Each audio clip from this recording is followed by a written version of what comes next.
अस्सलाम वालेकुम। आज का हमारा टॉपिक है नेचुरल रेडियो एक्टिविटी। काफ़ी इंपॉर्टेंट है। इसके अंदर आपके कुछ शॉर्ट क्वेश्चन मौजूद हैं और ओवरऑल इसमें कुछ बहुत ज़्यादा इंपॉर्टेंट टॉपिक्स हैं, एमसीक्यूज हैं, कॉन्सेप्ट्स हैं जो कि आपको क्लियर होने चाहिए ताकि आप जो फर्दर टॉपिक्स हैं उनको अच्छे से क्लियरली अंडरस्टैंड कर पाएँ।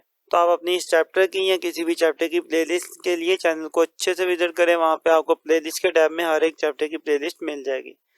तो स्टार्ट करते हैं अपने लेक्चर को। Natural radio activity.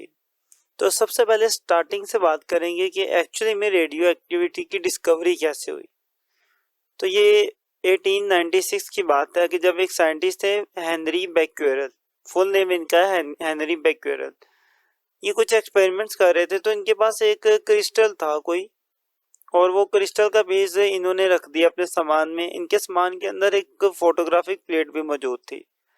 जब नेक्स्ट डे वो आए, इस क्रिस्टल को पकड़ा और वो जाने लगे तो उन्होंने एक चीज नोट की कि इस फोटोग्राफी प्लेट के ऊपर कुछ निशान आ गए हैं। आपको बता दूं कि फोटोग्राफी प्लेट एक ऐसी प्लेट होती है जो कि लाइट सेंसिटिव होती है। जब इसके ऊपर लाइट पड़ती है तो इसके ऊपर निशान पड़ जाते हैं। तो अब उन्होंने इस फोटोग्राफी प्लेट को कवर करके रखा हुआ था, लेकिन फिर भी उन्होंने ये चीज नोट की कि इसके ऊपर ये निशान पड़ गया। आखिर ये निशान कैसे पड़े? तो उनके माइंड में ये चीज आई होगी कि शायद इस क्रिस्टल में से कुछ रेडिएशन निकल रही है जो कि इस फोटोग्राफिक प्लेट के ऊपर पड़ी, और जिनकी वजह से क्या हुआ कि ये निशान इसके ऊपर आ गए।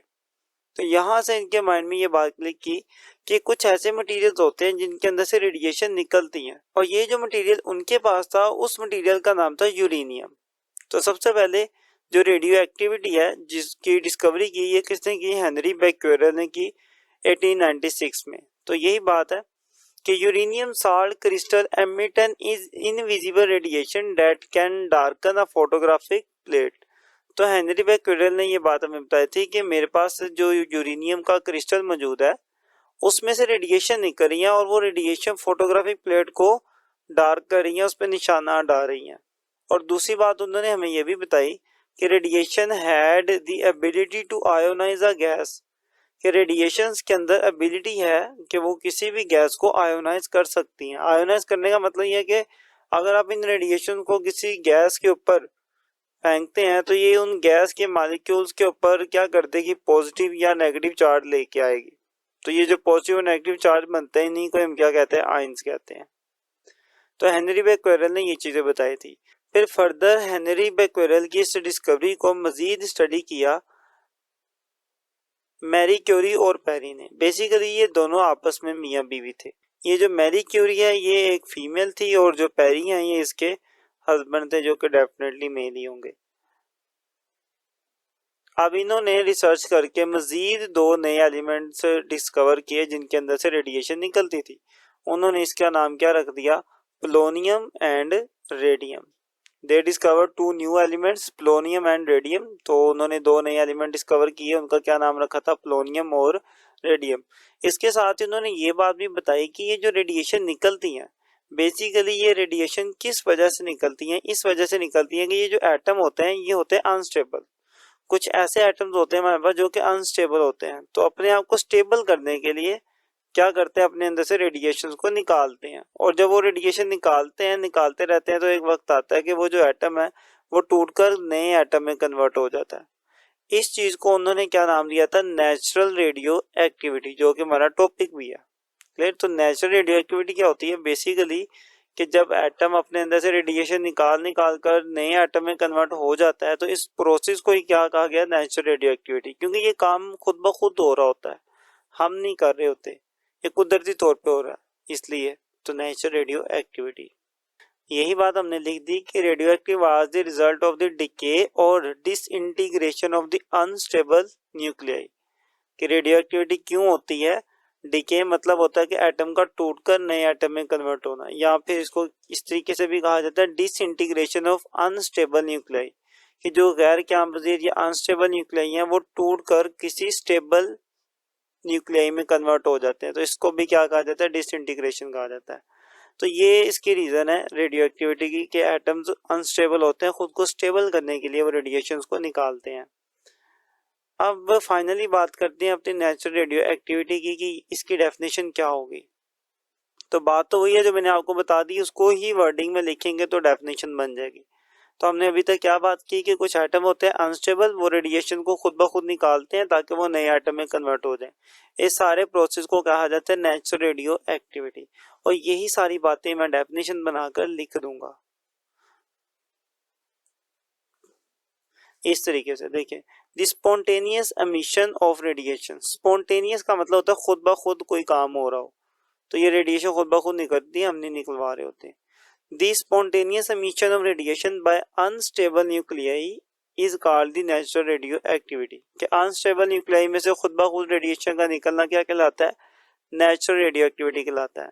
And the elements which emit such radiations called radio active elements, और वो एलिमेंट्स जिनमें से रेडिएशन निकलती हैं उन एलिमेंट्स को क्या नाम दे दिया हमने, रेडियो एक्टिव एलिमेंट का नाम दे दिया। तो ये हमारे पास एक सिंपल सी डेफिनेशन है नेचुरल रेडियो एक्टिविटी की और रेडियो एक्टिव एलिमेंट की। अब नेक्स्ट बात करते हैं कि किसी भी एटम में से जो रेडिएशन निकलती है वो कितनी टाइप्स की होती हैं। बेसिकली हमारे पास 3 टाइप्स की रेडिएशन है जी। पहली जो रेडिएशन है उसको हम कहते हैं अल्फा पार्टिकल, तो इनके साथ हम अल्फा पार्टिकल का वर्ड भी यूज कर सकते हैं या अल्फा रेडिएशंस का वर्ड भी यूज कर सकते हैं। अब दूसरी आती है बीटा पार्टिकल, तो बीटा पार्टिकल को इस तरीके से लिखा जाता है, आप इन्हें बीटा पार्टिकल भी कह सकते हैं, बीटा रेडिएशन भी कह सकते हैं। थर्ड पे आता है हमारे पास गामा रेज, गामा रेज को इस तरीके से भी लिखा जाता है, गामा रेज। अब इन सब में आप एक चीज नोट करेंगे कि मैंने अल्फा और बीटा के साथ पार्टिकल का वर्ड यूज किया लेकिन गामा के साथ रेज का किया, ऐसा क्यों है? अब इसके अंदर पूरा एक लॉजिक है, पूरा एक टॉपिक मौजूद है आपका, जिसके अंदर हम ये सारी बातें डिस्कस करेंगे। टॉपिक का नाम मैं बता देता हूँ आपको, न्यूक्लियर ट्रांसपोर्टेशन इस टॉपिक का नाम है, जो इंशाल्लाह जल्दी अपलोड हो जाएगा। तो उसके अंदर आपको ये बात क्लियर होगी कि हम अल्फा और बीटा को पार्टिकल का वर्ड क्यों देते हैं और इसके साथ रेज क्यों लिखते हैं। थोड़ा सा आपको बता दूं कि अल्फा के अंदर बेसिकली होते हैं प्रोटॉन्स, प्रोटॉन्स भी होते हैं और न्यूट्रॉन्स भी होते हैं,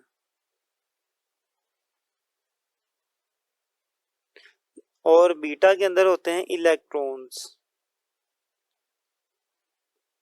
और ये तो पार्टिकल है ना, इसलिए इनका नाम क्या है, पार्टिकल। लेकिन गामा के अंदर इनमें से कोई पार्टिकल मौजूद नहीं होता है, तो इसलिए इसके साथ सिर्फ हम क्या लिखते हैं, रेज लिखते हैं।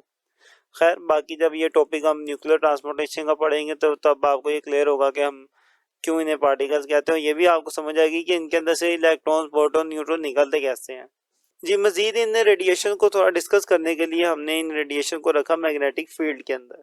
तो ये मेरे पास कोई फोटोग्राफिक प्लेट है और यहाँ पे मैंने अपना रेडियो एक्टिव मटीरियल रख दिया, ये मेरे पास मेरा रेडियो एक्टिव मटीरियल है, इसमें से रेडिएशन निकल रही है और यहाँ पर एक मैग्नेटिक फील्ड हमने अप्लाई किया। अब मैग्नेटिक फील्ड को शो करने के लिए हम क्या करते हैं, हम इस तरीके से क्रॉस लगा देते हैं। अब क्रॉस का मतलब ये होता है कि मैग्नेटिक फील्ड जो है, मतलब आप इमेजिन करें थोड़ा कि स्क्रीन के अंदर से एंटर हो रही है, यहाँ से गुजर गई है और बाहर जा रही है। क्लियर? इस तरीके से मैग्नेटिक फील्ड है कि इसके अंदर एंटर हो रही है, ये मैग्नेटिक फील्ड हम क्रॉस के जरिए ड्रा कर देंगे। इसको शो करने का एक और भी तरीका होता है कि आप क्रॉस की बजाय डॉट भी लगा सकते हैं, लेकिन डॉट का मतलब ये होता है कि मैग्नेटिक फील्ड आपकी तरफ आ रही होगी। मतलब अभी के लिए क्या आप फर्ज कर लें कि आपके पास ये जो स्क्रीन है जिस पे आप इस वीडियो को देख रहे हैं, मैग्नेटिक फील्ड उस स्क्रीन से बाहर आ रही होगी। तो बाहर जब आ रही हो, आपकी तरफ आ रही हो, तो फिर डॉट लगाते हैं, लेकिन क्रॉस उस वक्त लगाते हैं जब वो सरफेस के अंदर एंटर हो रही हो। तो अभी के लिए बुक में चूंकि क्रॉस है तो हम क्रॉस वाला ही कर लेंगे, तो इसमें कोई इशू वाली बात नहीं है। आप डॉट से भी कर सकते हैं, आप क्रॉस से भी कर सकते हैं। तो जब हमने अपनी इस इलेक्ट्रोमैग्नेटिक मटेरियल को मैग्नेटिक फील्ड के अंदर रखा, तो हमने ये चीज नोट की कि इसके अंदर से जो रेडिएशन निकल रही है वो 3 किस्म की हैं और वो डिफरेंट डायरेक्शन में मूव करी। जैसे कि कुछ रेडिएशन थी जो कि लेफ्ट साइड पे मूव कर गई, कुछ रेडिएशन थी जो कि आपकी राइट साइड पे मूव कर गई, और कुछ ऐसी भी रेडिएशन थी जो कि बिल्कुल स्ट्रेट रही, जो किसी भी डायरेक्शन में मूव नहीं करी। अब ये जो लेफ्ट साइड पे मूव करी है इसको हमने नाम दे दिया अल्फा रेडिएशंस, और जो राइट साइड पे मूव करी है इसको हमने क्या नाम दे दिया, बीटा रेडिएशंस। और ये जो दरमियान में सीधे आ रही, इसका मतलब ये हुआ कि इन रेडिएशन के ऊपर किसी किस्म का कोई चार्ज नहीं है, ना पॉजिटिव ना नेगेटिव। ये न्यूट्रल है, इसलिए इन पे मैग्नेटिक फील्ड का कोई असर ही नहीं हुआ, ये स्ट्रेट लाइन में मूव कर गई। तो इन रेडिएशन को हमने क्या नाम दे दिया, गामा रेडिएशन। तो ये बात याद रखिएगा कि हमारे पास 3 किस्म की रेडिएशन है, अल्फा, बीटा और गामा। अल्फा और बीटा के ऊपर चार्ज होता है लेकिन गामा के ऊपर चार्ज नहीं होता। अब अल्फा के ऊपर कौन सा चार्ज होता है, अल्फा के ऊपर होता है पॉजिटिव चार्ज और बीटा के ऊपर होता है हमारे पास नेगेटिव चार्ज। क्लियर। अब क्यों नेगेटिव होता है इसका हल्का सा हिंट मैंने आपको दे दिया था कि बीटा पार्टिकल के अंदर क्या मौजूद होते हैं, इलेक्ट्रॉन्स, इलेक्ट्रॉन पे नेगेटिव चार्ज होता है। और अल्फा पार्टिकल पे क्या मौजूद होते हैं, प्रोटॉन्स, और प्रोटॉन्स पे कौन सा चार्ज होता है, पॉजिटिव। इसलिए हम कहते हैं कि अल्फा पार्टिकल पे कौन सा चार्ज होता है, पॉजिटिव चार्ज होता है। क्लियर। इन्हीं बातों को अब हमने लिख लिया कि मैग्नेटिक फील्ड के अंदर bend in opposite direction in the magnetic field, कि कुछ रेडिएशन ऑपोजिट डायरेक्शन में बेंड होगी, जैसे कि ये बीटा थी और ये अल्फा ऑपोजिट डायरेक्शन में बेंड हुई। Radiation does not change its direction, और कुछ ऐसी रेडिएशन थी जिन्होंने अपनी डायरेक्शन को चेंज नहीं किया, उन जिन्होंने अपनी डायरेक्शन चेंज नहीं की उनको हमने क्या नाम दे दिया, गामा का, और जिन्होंने चेंज की एक को अल्फा और एक को बीटा कह दिया। यहाँ तक हमारा ये टॉपिक कंप्लीट होता है कि नेचुरल रेडियो एक्टिविटी क्या होती है। तो इसके अंदर हमने पढ़ी, इसकी पहले थोड़ी बैकग्राउंड में हिस्ट्री पढ़ी कि ये कैसे शुरू हुआ, फिर उसकी डेफिनेशन कर दी, उसकी टाइप्स को पढ़ा और टाइप्स को थोड़ा सा डिस्कस भी किया मैग्नेटिक फील्ड के अंदर।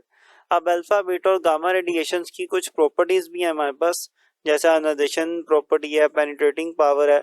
आप इनके ऊपर भी डिस्कशन करेंगे इंशाल्लाह नेक्स्ट वीडियो में। और अगर आपको ये वीडियो अच्छी लगी है, समझ आई है, तो आपने इसके नीचे कमेंट में बताना जरूर है, लाइक भी जरूर करना, दोस्तों तक शेयर भी करना। मिलता है इंशाल्लाह नेक्स्ट वीडियो में, तब तक के लिए अल्लाह हाफिज।